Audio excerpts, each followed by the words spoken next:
Hello, everybody. It's been a few weeks. I'm kind of out of the swing of things. There were some videos that posted in that time, a couple of shorts that were made on the fly, and the rest of it was stuff that honestly was sitting in a server because I'd make some stuff up in advance. But it's been a little bit. Anyway, I figured let's start off with what I'm really super into and mostly good at. So that's like the horror soundtrack thing. And I'd recently gotten a hold of a really beautiful Patrick soundtrack, not the Goblin one, the actual Brian May, not to be confused with Brian May, I mean different Brian May, film soundtrack. So I'm going to check that out. And I thought that before I do that, let me dig through my collection, find the movie, and watch the movie because I haven't watched it in many years. So I'm going to do that first.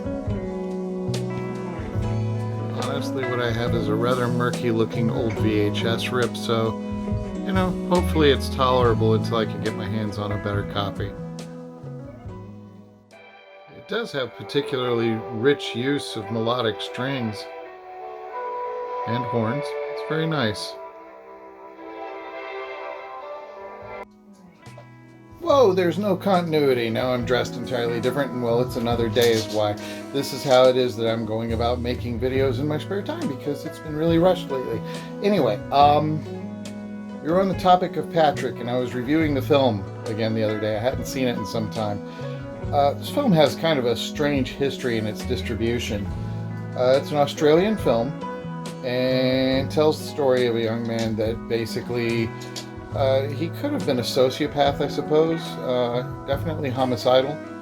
Kills, I believe it's his parents at the beginning of the film, and as a result, there's an ensuing accident in which he winds up in what they believe is a vegetative state. Well, he's not in a vegetative state entirely, and turns out that, as one of the doctors in the film explains it, Patrick is equivalent to someone who has lost their vision and as a result has strengthened sense of touch and smell. Patrick, having lost all those things, has enhanced sixth sense. So apparently this guy can kind of observe things through some sort of out-of-body experience, and he also has the power of telekinesis, which makes him extraordinarily dangerous. So there's a touch of Carrie going on in it. And our villain, looking quite sinister, is an actor who really doesn't have to do much more than lay on his back in a bed, keep a blank stare, and occasionally spit, which is used both for purposes of communication in a couple of scenes as well as for startling effect. The film is a mellow R by today's standards. It does have some nudity, it does have some violence, it's not over-the-top gore or anything like that. The weird things about the distribution on it is that it was released in America at a point where Australian horror films and, well, Australian sci-fi films as well, it's happened with Mad Max, they were being dubbed, even though they were already in English, for American audiences, to make them sound more American. Apparently they were afraid that audiences would be turned off by the accent, or maybe they wouldn't understand some of the slang. I don't know. Today, I do not know if, like Mad Max, which played this way theatrically and then later on, and again, this is entirely USA perspective. When Mad Max hit VHS, the version that you got was that dubbed version. Now it's out on DVD and it's in circulation everywhere, and all versions of it that you find today are the traditional version with the original voice work and the original dialogue, original cast voices. And that's how you would expect to find it, and it's far more natural. So I would love to see Patrick in its natural form. The Mad Max version that was dubbed is now harder to see domestically. Patrick, I don't know if there's been a DVD release. I can't seem to locate one. And what I have is a VHS rip from a tape that was released quite a few years ago, and I burned it over onto a DVD when I was having to purge out my library. So that's why you saw that was kind of a soft, muddy print. And it's the dubbed version, so it's got an American cast and voice over on it. Likewise, odd with it is the soundtrack. The soundtrack domestically in the United States, being here, as well as in Australia and abroad in most countries, is this version by Brian May, not to be confused with Brian May of Queen. Really a very nice orchestral score, heavy on strings and horns, and the disc that's available on this, by the way, I can't show the flip side label because nudity, but on this side we just have a big eyeball, and it's got these flecks that look almost black until you get really close and they're actually red inside of blue. Really pretty addition, and the sound quality on it is really extraordinary. What label put this out? This is on, I guess it's supposed to be pronounced Cosmic, Xozmiq. Very nice pressing, heavy, feels like 180 grams, so it's a thick record, and the sound quality on it's very nice. Now, in Italy, they borrowed music the same as they did with a film that I reviewed earlier of The Other Hell.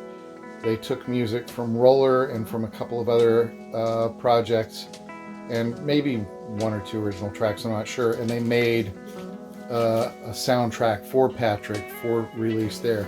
Same thing was actually done. In fact, I believe there's an Italian version of the soundtrack for Martin that is also Goblin. So Goblin music was kind of being licensed and dumped into everything because they were very popular at the time there. But make no mistake, the actual proper score for Patrick is the Brian May soundtrack. That is not to lessen the value or the excellence of the Goblin album, but just consider the Goblin album to be more like a comp of works from other albums and soundtracks. Now, so far as it goes, Patrick being relatively mellow, there is an unofficial sequel that is available on DVD, and it's Italian made. It's called Patrick Still Lives, sometimes called Patrick Lives Again. That film is on a budget about this big, and it was shot in Italian, and some of the content of it, I believe, probably cemented that it will never see a budget spent to dub the thing and export it for English language countries, because whereas the original Patrick plays more on suspense and on ideas, Patrick Lives Again goes as harshly as it can, straight ahead, like many Italian films, for being as excessive and violent and grotesque as possible.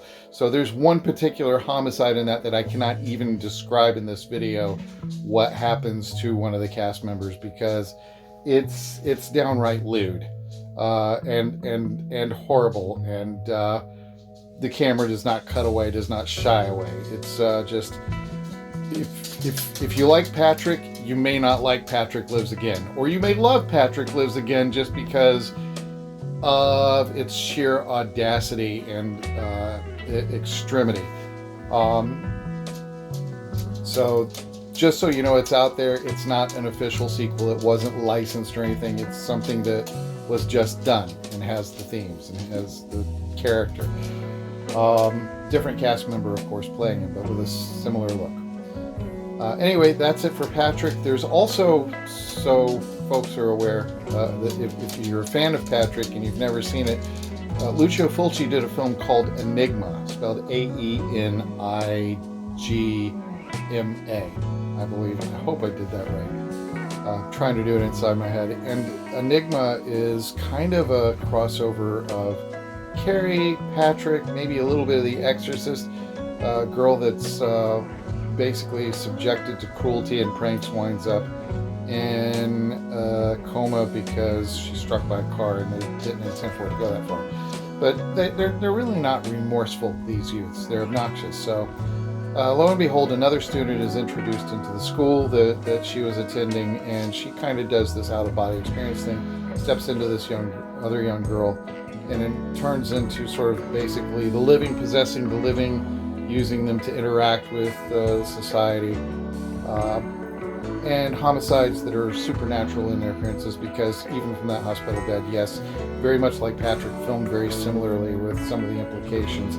There's this whole telekinesis thing going on. Some of the stuff is so bizarre it's downright inexplicable. There's an actual death by attack of slugs or snails in it in one scene, which is just absolutely deranged and weird. But that's another one that if you like Italian cinema, you can check out if you haven't. And it has a very nice score as well. But Patrick, beautiful orchestral score. You got a little tiny sample off of the film there. Heavy on strings, heavy on horns. Very nice and melodic at times, almost romantic at other times. Very oppressive and very rich in its sense of suspense. It's not like a fast-paced picture. It is a slow burn to some extent, but it is a very entertaining film and a very nice soundtrack, and that is a particularly beautiful record album. So if you come across one for a good price, absolutely don't hesitate to pick it up, add it to your collection.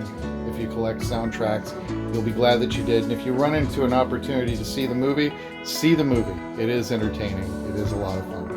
And that's it for Weird Spins. Sorry I've kind of disappeared off the scene for a bit. Talk to you soon. Side note before I actually bail out of here.